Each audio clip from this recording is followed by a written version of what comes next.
Hi, so today we're going to discuss doshas, the Agni, and the seven Dhatus and what they all play together with their relationship and how they fit seamlessly with one another.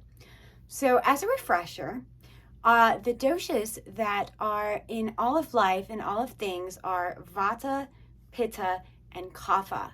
So you can think of this as like the big picture scale of things, like everything in life is made up of these different doshas. And these different doshas need to be in balance for all of life to be in balance and for all things to work properly.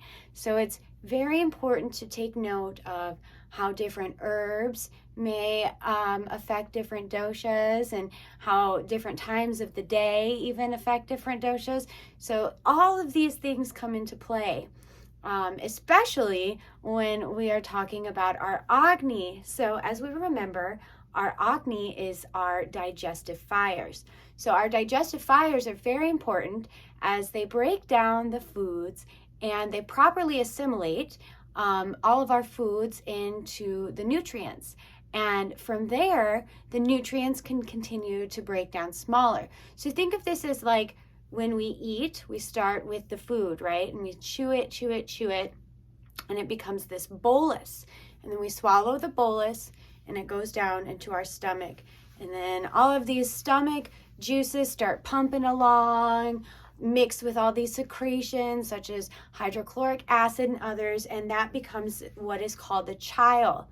And so that's the chyme, that is the chyme, is all this mixture of the food and the secretions after it becomes the bolus into the chyme. Then from there, it becomes the chyle, which is this fluid, and it's consisting of a mixture of lymphatic fluid and other chylomicrons.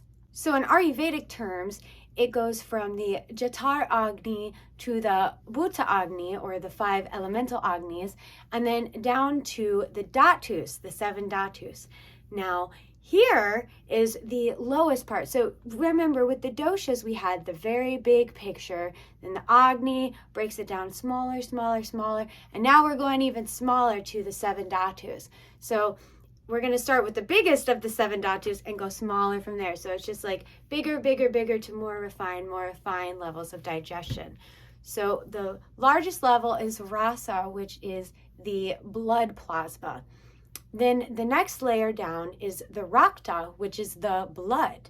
Then after that, you go to the mamsa, which is muscle.